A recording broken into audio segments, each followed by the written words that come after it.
it's me, Mama. আমি ভাগ্নে আজকে কি এটা সয়াবিন চিলি সয়াবিন বানাচ্ছি।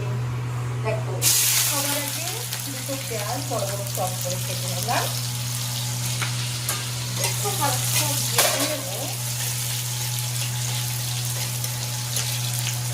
সয়াবিনকে সাথে একটু ভাজতে হবে, না ভেজে পেঁয়াজটা খুলবে না, সবার সঙ্গে মিক্স করা যাবে না।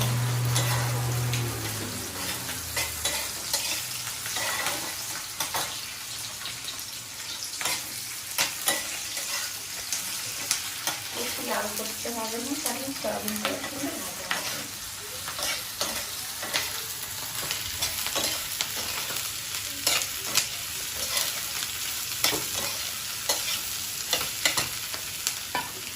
তিনটে কাঁচা লঙ্কা দিয়ে দেবো।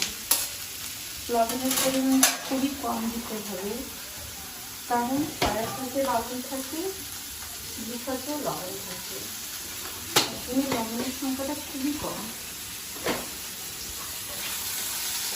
5 মিনিটে হয়ে যাবে। নিয়েছিলাম অনেক কিছু সয়াবিন খেতে ভালোবাসছিলাম,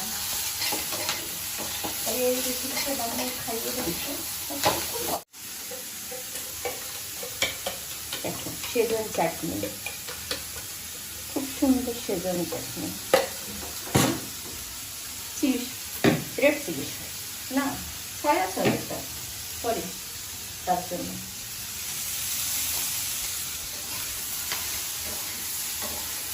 গ্যাসটা ছোট করে রাখতে হবে, নাহলে সয়াবিনটা আর পেঁয়াজটা ভাজা ভাজা হবে না।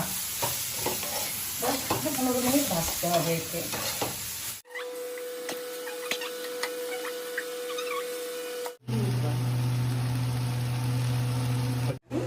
10-15 মিনিটের ভিতরে